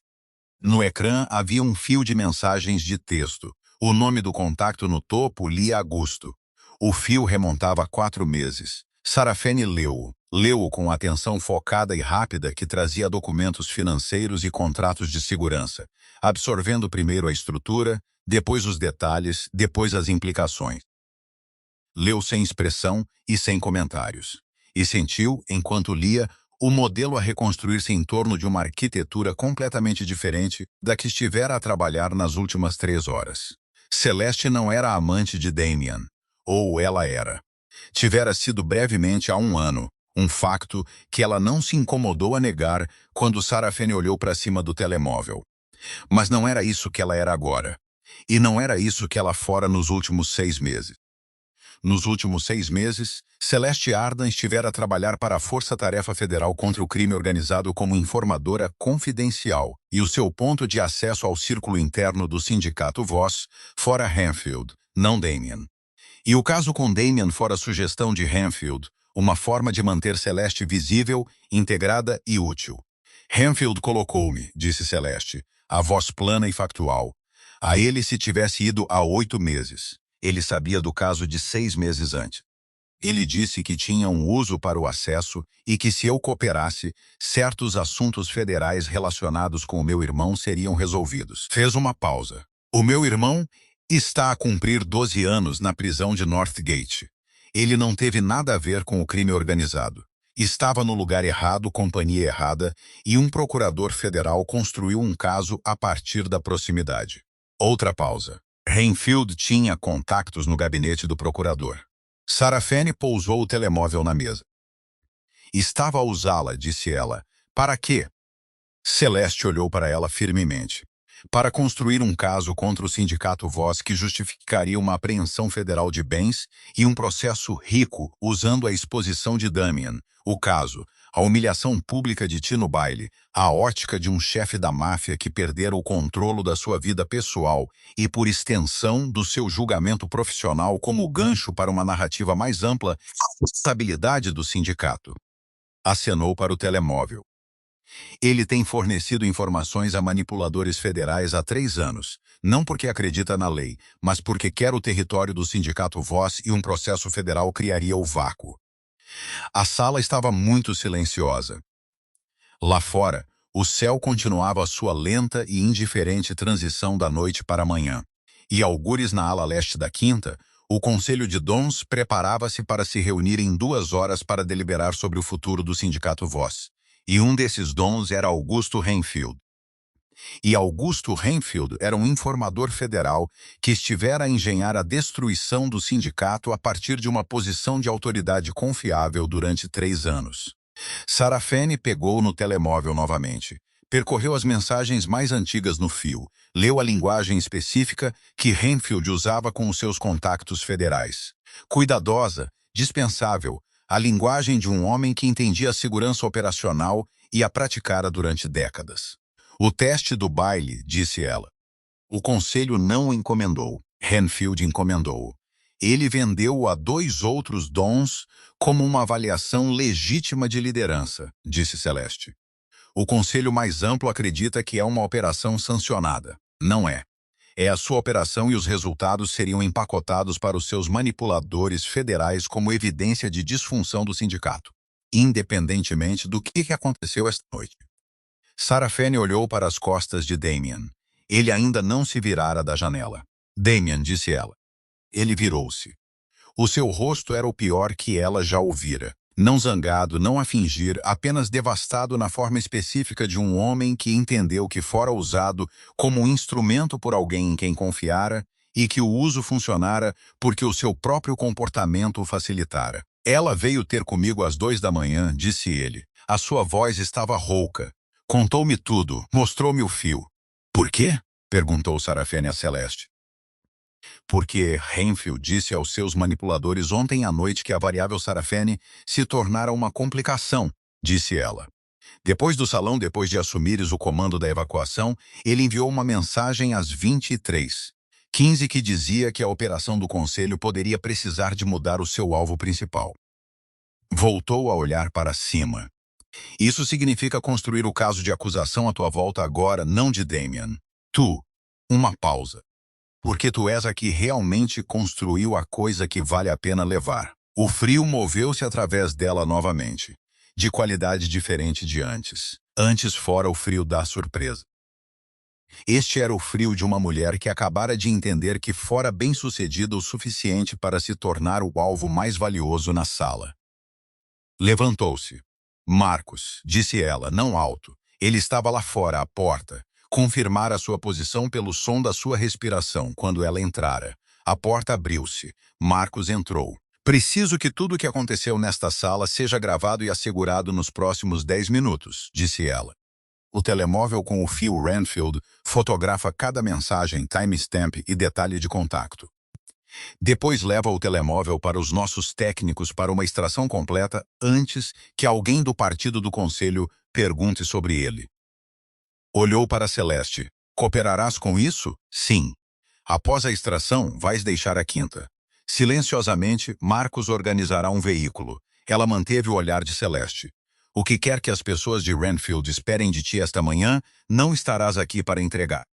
Celeste acenou. Damen virou-se para ele. Ele endireitou o ajuste automático da postura de um homem a responder a uma voz que esperava a resposta. Preciso de tudo o que sabe sobre os contactos operacionais de Renfield dentro do sindicato. Cada nome, cada reunião, cada acordo que pareceu errado no último ano e que ignoraste. Preciso disso agora, verbalmente, enquanto Marcos o grava. Ele olhou para ela por um momento. A luz da janela estava agora atrás dele, e ela não conseguia ler completamente o seu rosto, mas conseguia ler a sua postura. E a sua postura era de um homem que ficara sem argumentos. Ok, disse ele. Deixou-o com Marcos e ela voltou para o corredor e ficou ali por aproximadamente 4 segundos, que foi o tempo que precisou para pegar na dimensão total da situação e comprimi-la numa forma trabalhável. Renfield esperaria uma reunião do conselho às 8h, onde ele controlaria o enquadramento, onde Rowan estaria posicionado para ser apresentado como a nova liderança operacional do sindicato, onde o fracasso de Damien no baile seria empacotado como evidência de disfunção sistêmica, e onde o caso federal que ele construíra durante 3 anos receberia sua peça final necessária. A aparência de legitimidade sancionada pelo Conselho para uma transição que ele engendrara desde o início. Tinha 2 horas. Tinha um dispositivo de gravação com as vozes de Renfield e Rowan. Tinha um telemóvel com um fio de informador federal. Tinha o testemunho de Celeste. Tinha a cooperação de Damien, seja o que valha nas próximas 2 horas. Tinha Marcos. Tinha a arquitetura operacional do sindicato na sua cabeça. Tudo isso, 11 anos disso. Cada aliança e contrato e estrutura financeira e protocolo de segurança residente na sua memória. A forma como os planos de um edifício residem no arquiteto que os desenhou. E tinha uma outra coisa. Tinha o conhecimento claro e frio e absoluto que Renfield não sabia que ela sabia. Ele pensava que o dispositivo de gravação ainda estava na parede. Ele pensava que Rowan ainda estava na posição. Ele pensava que Celeste ainda era o seu ativo. Ele pensava que a mulher que ele sinalizara aos seus manipuladores federais como uma complicação estava em algum lugar da quinta a processar uma noite difícil e a preparar-se para entrar numa reunião do conselho como uma figura simpática. A esposa magoada, a civil capaz, o desempenho impressionante sob pressão que seria notado e depois gerido. Ele não sabia que ela estava num corredor às 6h12 da manhã, tendo já virado 3 das suas peças, e agora estava a decidir em que ordem as mover. Caminhou para o salão principal da quinta, onde sabia, pelo cronograma de varredura de segurança que aprovava na noite anterior, que a equipa de limpeza estaria a preparar o serviço de café para os madrugadores do conselho. Serviu-se de uma chávena. Bebeu-a de pé à janela, a olhar para os mesmos terrenos que Damien estivera a olhar, a mesma luz cinzenta-azul da manhã. Pensou na sequência. Mapeou-a 2 vezes, 3 vezes, executando as variáveis cada vez com suposições diferentes sobre o que Renfield poderia fazer se alguma peça se movesse inesperadamente. Então foi procurar Vincent Corolla. Corolla estava na sala de bilhar com 2 dos seus homens, a comer um prato de ovos que alguém lhe trouxera da cozinha. A cicatriz vermelha ao longo da sua mandíbula apanhando a luz enquanto mastigava. Levantou o olhar quando ela apareceu na porta, e a sua expressão era de um homem que se surpreendia ao vê-la ali, e não tinha certeza do que fazer com o seu rosto sobre isso. Senhora Voss, disse ele, preciso de 15 minutos do seu tempo. Em privado, ele olhou para os seus homens. Eles saíram da sala sem ser dito. A retirada praticada de homens que entendiam quando uma conversa estava acima do seu nível. Sentou-se em frente a ele e pôs o dispositivo de gravação na mesa. Contou-lhe o que estava nele.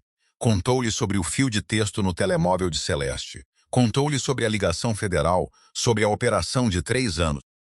Sobre como o teste do baile fora construído não como uma operação do conselho, mas como uma jogada pessoal de Renfield vestida com roupas do conselho.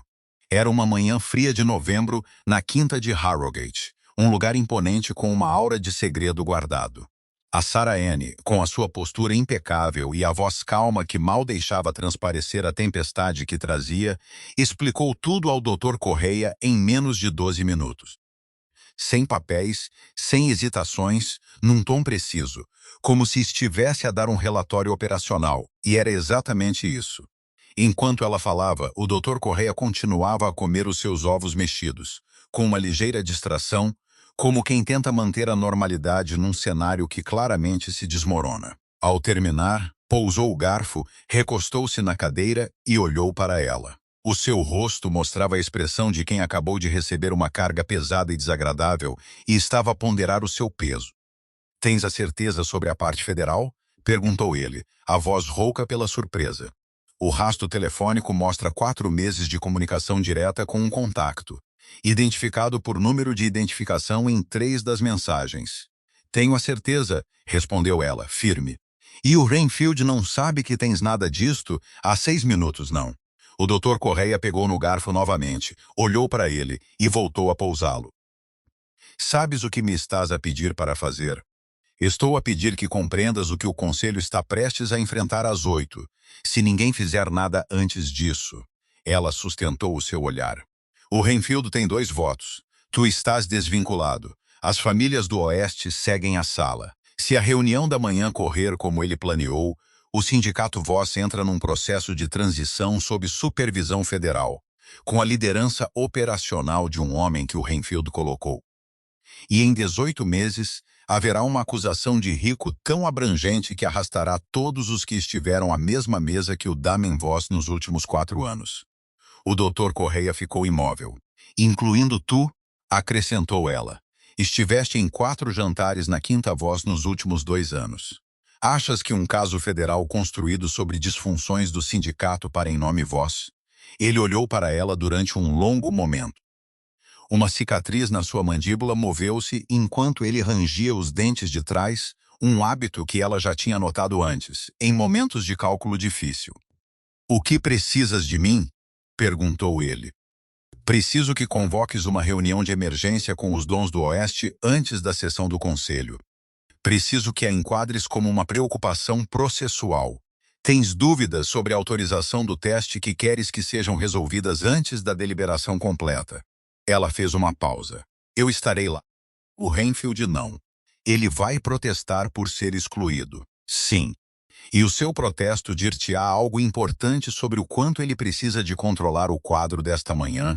"Deixa-o protestar." Vê o quão dura ela era à porta quando o Dr. Correia falou novamente. "Sarah Fanny." Ela virou-se. Ele olhava para ela com algo que ela raramente via em homens na sua posição. Não exatamente respeito, algo mais antigo que o respeito. Reconhecimento. "O teu pai foi a única pessoa que via dominar uma sala da forma como estás a dominar esta quinta agora." Ela olhou para ele com firmeza. "O meu pai teria feito isto mais depressa." Ela saiu. Os 90 minutos seguintes passaram com a mesma calma enganadora de um rio sobre uma corredeira.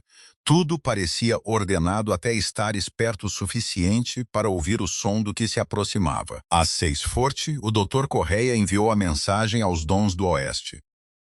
Às 6:53, a segurança pessoal do Renfield questionou o Marcos sobre por que a sala de conferências estava a realizar uma sessão antecipada sem notificação do Conselho.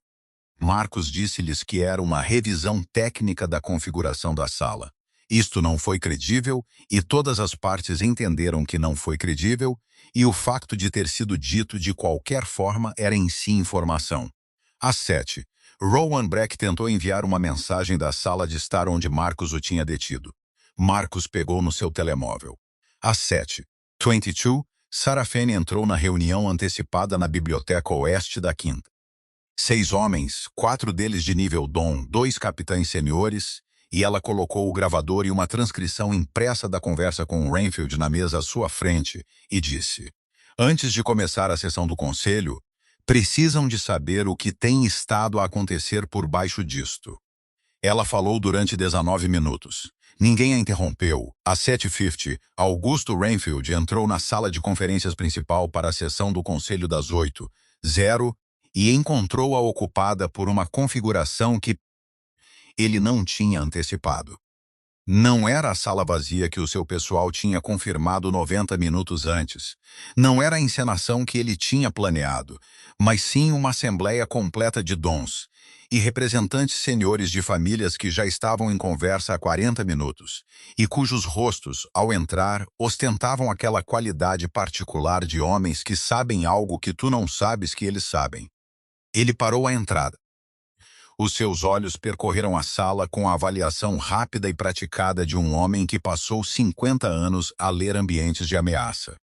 Percorreram os rostos, a disposição da mesa, a posição dos vários elementos de segurança e depois encontraram Sarah Fene sentada no centro da mesa e pararam.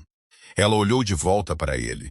Ela observou-o a compreender, no espaço de aproximadamente 3 segundos, que a sala em que ele estava a entrar não era a sala que ele tinha construído.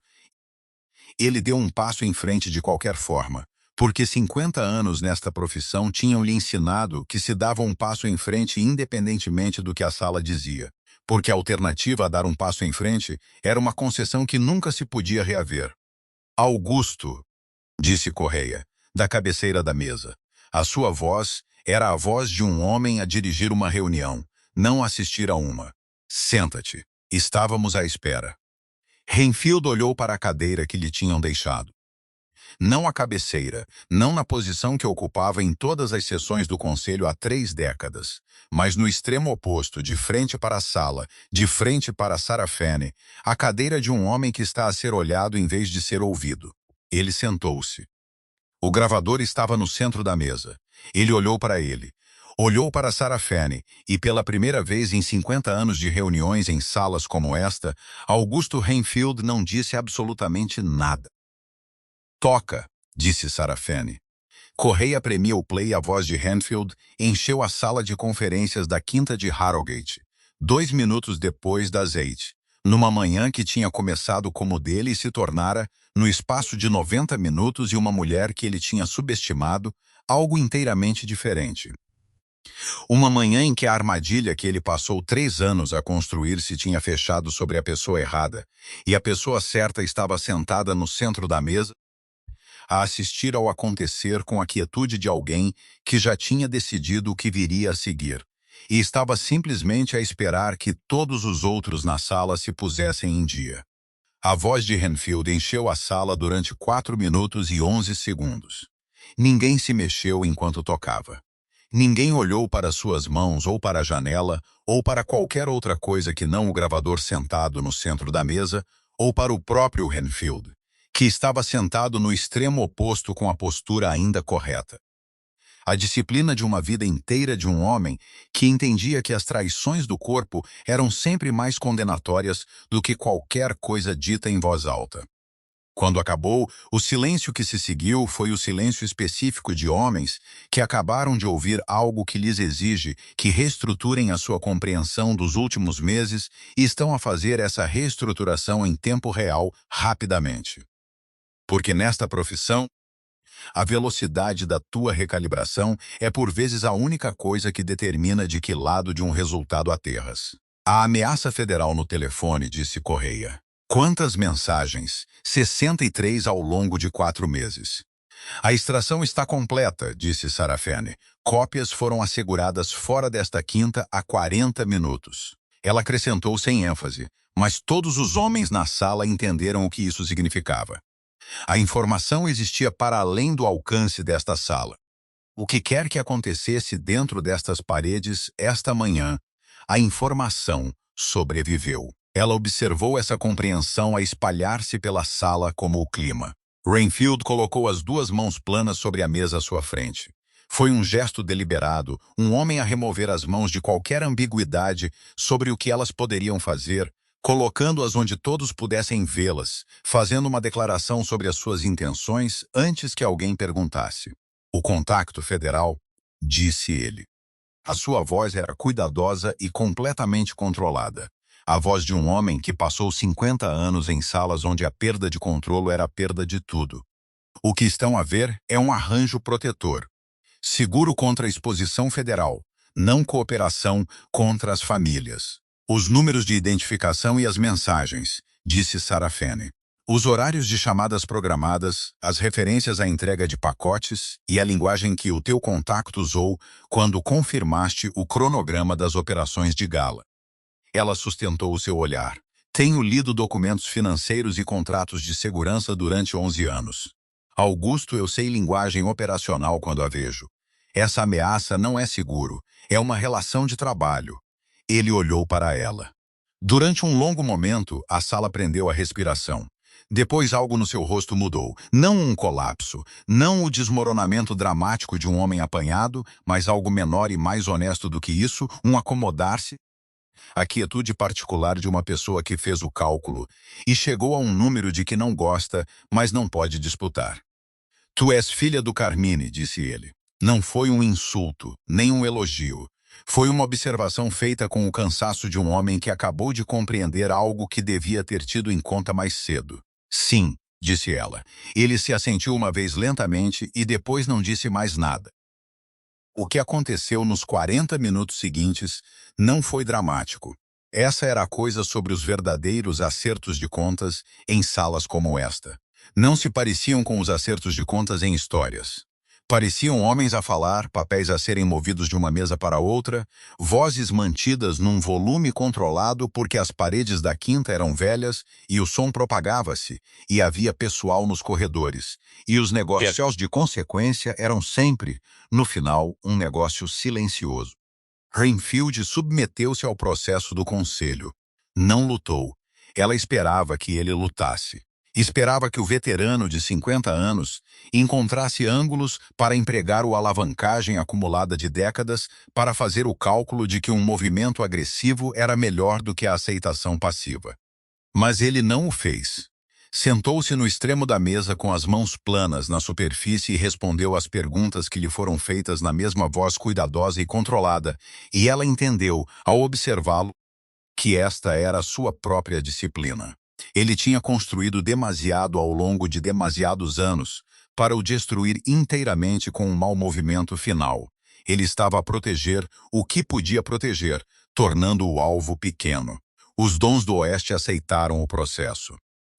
Correia dirigiu-o com a eficiência sombria de um homem que precisava de resolver isto antes que o sol subisse mais e o pessoal da quinta ficasse mais curioso sobre por que o pequeno almoço estava a ser atrasado. Às 9h47, por consenso de todos os chefes de família na sala, a filiação de Augusto Renfield ao conselho foi suspensa, pendente de uma revisão completa dos contactos federais. A sua autoridade operacional sobre os territórios da Nova Inglaterra foi congelada. A sua segurança pessoal foi escoltada para fora dos terrenos da quinta. Ele saiu da sala de conferências pelo seu próprio pé, de costas direitas, e ela observou-o partir e não sentiu qualquer satisfação que tinha imaginado sentir nos momentos abstratos em que se permitira imaginar algo assim a acontecer. O que sentiu em vez disso foi uma espécie de exaustão tão profunda que tinha passado de sentir fadiga para algo estrutural, um cansaço nas partes de carga. Rowan foi tratado separadamente. Correia enviou 2 homens. Rowan também não lutou, o que lhe disse que ele sabia desde o momento em que ela saiu da sala de estar que a jogada tinha acabado. Ele foi escoltado para fora da quinta por volta das 10h15, e a disposição do seu futuro era um assunto que o conselho adiou para uma reunião posterior, o que na linguagem destas coisas significava que seria decidido sem cerimônia e sem a sua participação, e ele compreendeu isso quando saiu. Às 11h00, a quinta estava meio vazia. As famílias partiam em sequência, silenciosamente, da forma como tinham chegado, com a descrição particular de pessoas que tinham testemunhado algo que precisavam de processar privadamente antes de falar sobre isso com alguém. Ela ficou no corredor principal e observou-as a sair, apertou as mãos, encontrou olhares e disse as coisas breves certas às pessoas certas. E estava ciente, durante todo o tempo, da forma como essas interações se sentiam diferentes de como se tinham sentido quando ela tinha chegado na noite anterior. Diferentes de uma forma difícil de nomear sem parecer que estava a narrar a sua própria importância. Estava ciente de ser olhada de forma diferente. Essa era a maneira mais simples de dizer. O último dom a sair foi Correia. Ele parou à frente dela no hall principal com o casaco posto e os dois homens atrás dele, e olhou para ela com a mesma expressão que tinha na sala de bilhar. Aquela velha forma de reconhecimento. O sindicato vai precisar de uma liderança formal confirmada, disse ele. O conselho precisará de agendar uma sessão apropriada dentro de 30 dias. Compreendo que entre agora e lá a suposição operacional entre as famílias será que o sindicato está em transição. Ele fez uma pausa. A suposição será também sobre quem está a gerir essa transição.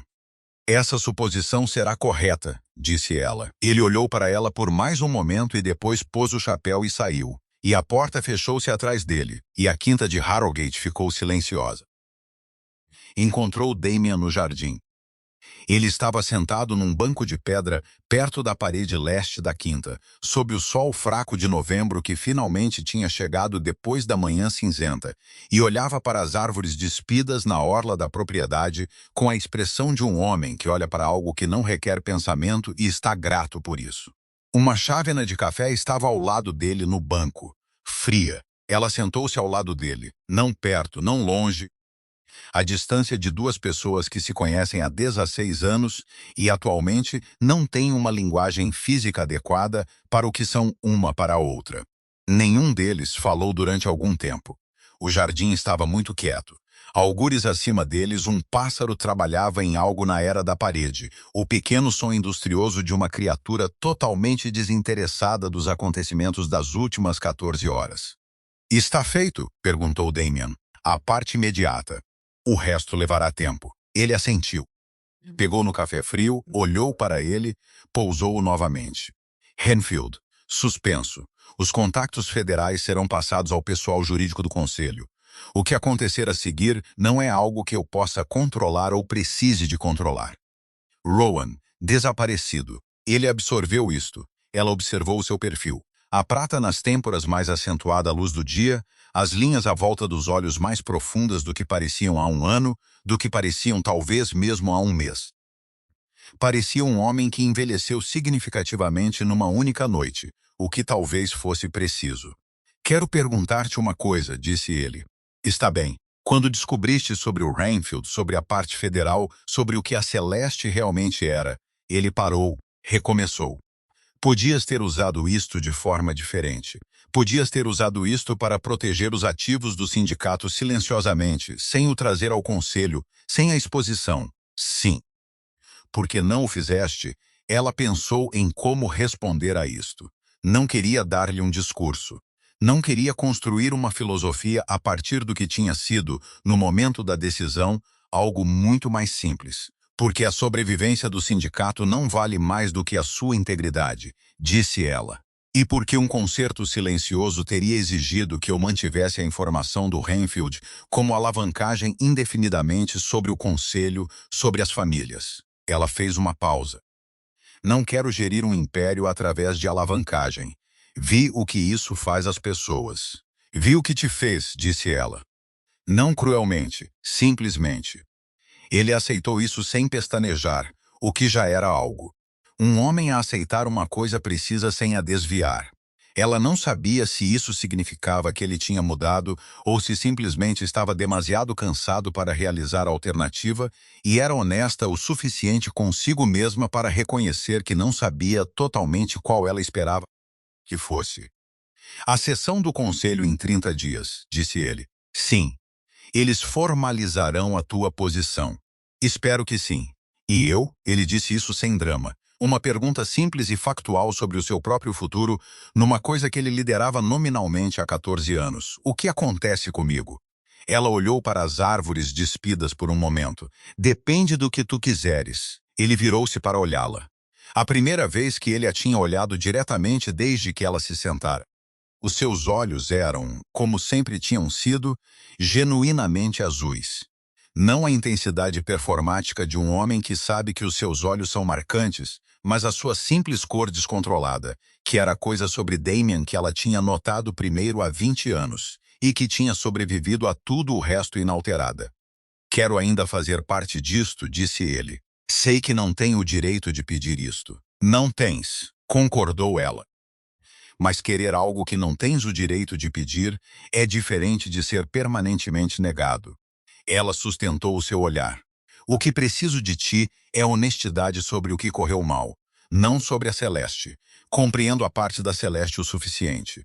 Sobre a liderança. Sobre onde paraste de fazer o trabalho e começaste a interpretá-lo. Ele parecia que a pergunta lhe causava desconforto físico. Ela esperou. Há cerca de 4 anos, disse ele finalmente. Talvez 5. Ele olhou para as suas mãos. Comecei a acreditar na versão de mim que as pessoas descreviam nas reuniões. A reputação, o peso do nome. Parei de verificar se a reputação ainda era verdadeira. Ele fez uma pausa. Acho que sabia que estavas a carregar a maior parte disto. Acho que soube há mais tempo do que admiti para mim mesmo. Ela não disse nada. Deixou-o produzir a honestidade e não a moldou nem a redirecionou. E era mais fácil, disse ele. Não olhar para isso demasiado diretamente, porque se olhasse diretamente, teria de perguntar por que é que ainda precisava de ser aquele com o meu nome na porta quando eras tu que entendias o que estava lá dentro. Ele parou. E eu não queria perguntar isso, porque a resposta te assustava, porque a resposta me obrigaria a mudar, e eu não queria mudar. Ela olhou para a era na parede leste. O pássaro ainda trabalhava em algo lá em cima, persistente e pequeno e totalmente focado. Há um papel, disse ela, se o quiseres. Não é o papel que tinhas. É menor em alguns aspectos e exige mais trabalho real em todos os aspectos. Os territórios do Sul precisam de alguém com as tuas relações. Mantiveste essas ligações genuinamente ao longo dos anos. Isso é real. O acordo de Harrogate que construí em grande parte existe porque entraste em salas e as pessoas confiaram no teu rosto antes de abrires uma pausa. Essa é uma habilidade. Não é um substituto para tudo o resto, mas é real. Ele ficou muito quieto. Estarias a trabalhar sob a minha autoridade operacional, disse ela. Não paralelamente a ela. Isso teria de estar claro para todos, incluindo tu, de uma forma que não mude ou seja renegociada quando se tornar inconveniente. Compreendo. Tens a certeza? Ele encontrou o olhar dela. Sim. Ela olhou para ele por um longo momento. Este homem que ela tinha escolhido aos 25 anos, com a confiança particular de uma jovem mulher que confiava no seu próprio julgamento sobre as pessoas e que não tinha estado inteiramente errada. Ela tinha decidido algures na biblioteca na noite passada. Ela não tinha estado errada sobre o que Damien era. Ela tinha estado errada sobre se o que ele era seria suficiente para o que o trabalho exigia. Estes eram erros diferentes. Veremos, disse ela. Não era perdão. Não era reconciliação de nenhuma forma que satisfizesse uma história mais simples. Era uma mulher nos seus 40 e poucos anos, sentada num jardim numa fria manhã de novembro, dizendo a verdade sobre o que era possível e o que não era, e deixando o resto ao tipo de tempo que ou provava as coisas ou não. Ela levantou-se. Ela alisou a frente das calças. Vem lá dentro, disse ela. Há trabalho a fazer. Ela caminhou de volta para a quinta sem esperar para ver se ele a seguia. Ele seguiu-a. Lá dentro, Marcos estava à espera com um portátil e um telefone, e a expressão particular de um homem que tem gerido múltiplas situações urgentes simultaneamente e as tem sob controle, mas apreciaria brevemente instruções. Ela sentou-se à mesa principal na sala de estar leste, puxou o portátil para si e começou. As 6 horas seguintes foram as mais operacionalmente densas da sua vida adulta.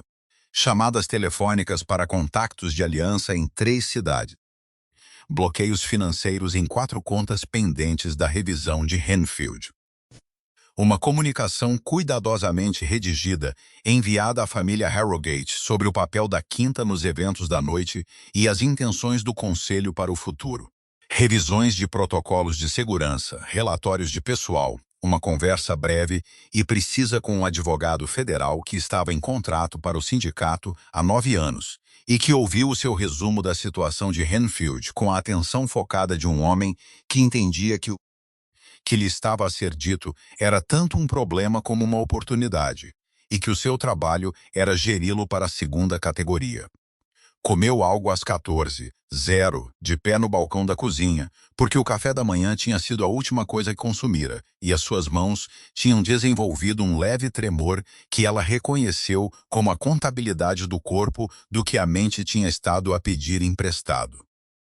O pessoal da quinta movia-se à sua volta com a eficiência silenciosa de pessoas que entendiam que estavam na presença de alguém que estava a dirigir algo e precisavam de ser úteis sem ter de perguntar o que significava ser útil. Às 16h, ela caminhou novamente pelo salão de baile. Tinha sido totalmente restaurado. Todas as mesas foram repostas, o braço do lustre partido substituído por um encaixe mais simples que não correspondia exatamente aos outros, o chão limpo. O leiloeiro foi dobrado e guardado.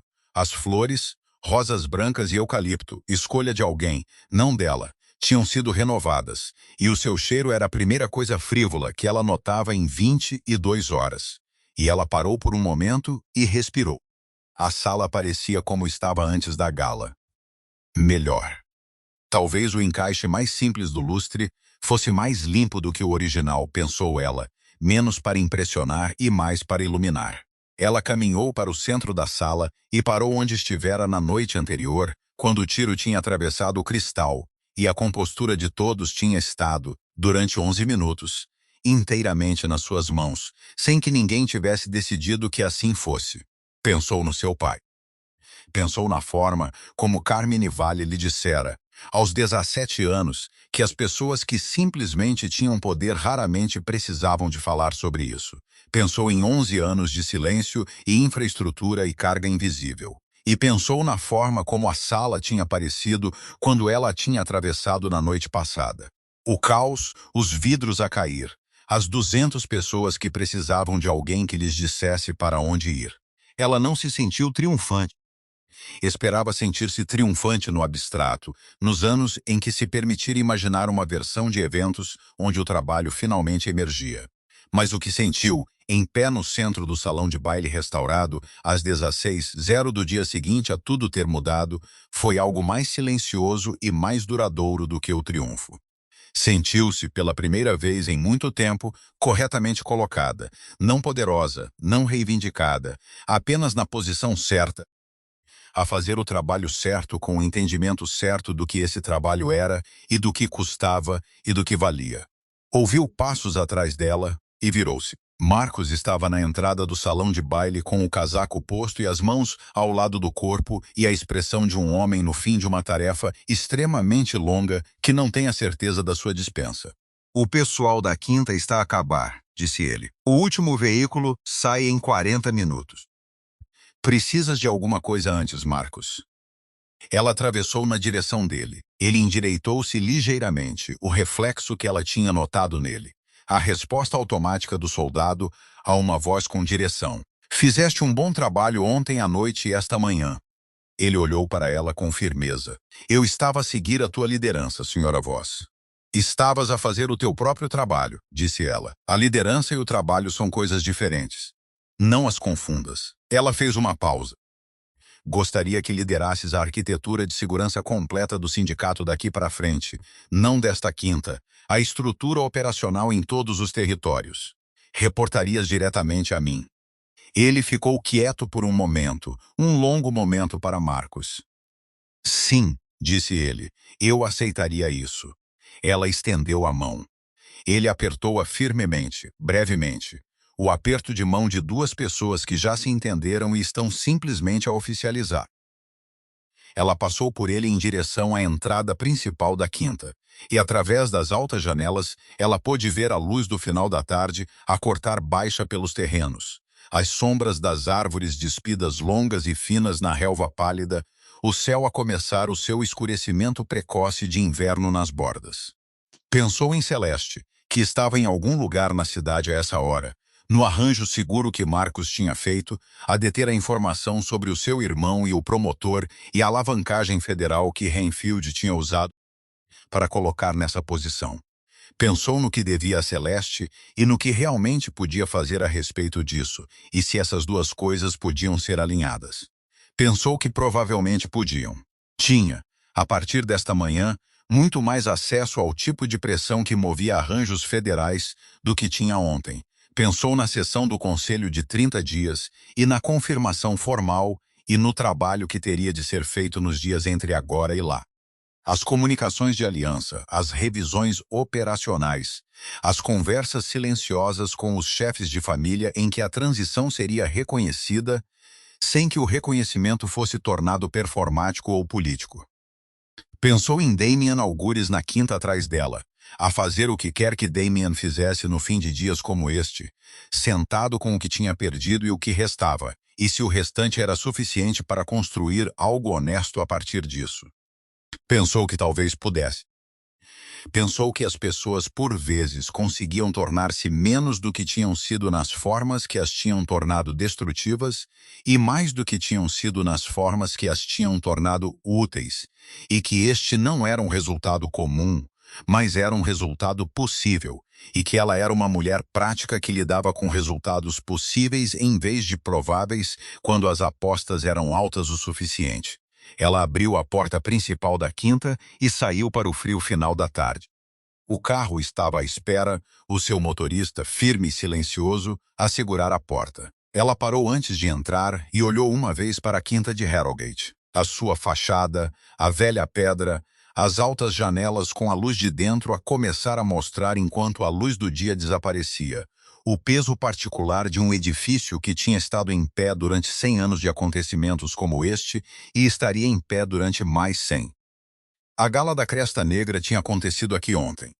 Em 48 horas, seria uma história. Em uma semana, seria uma versão de uma história. Em um mês, seria um pedaço de história moldado e interpretado por todas as pessoas que tinham estado naquela sala e pelo que precisavam que a noite significasse para os seus próprios futuros particulares. Ela sabia o que significava para o seu. Ela entrou no carro, fechou a porta. Pela janela, ela observou a quinta a passar enquanto eles desciam a entrada, e depois os portões, e depois a estrada, e então estava atrás dela, e havia apenas a estrada à frente. O mundo comum do trânsito do final da tarde e das luzes da rua a acenderem-se no frio. E a infraestrutura operacional completa do sindicato Voz, à espera que a sua arquiteta voltasse para casa e começasse o longo, pouco glamouroso, trabalho necessário para construírem algo que merecesse durar. Ela não olhou para trás novamente. Abriu o portátil que Marcos tinha empacotado no carro antes da partida, abriu os contratos de segurança para o corredor nordeste e começou.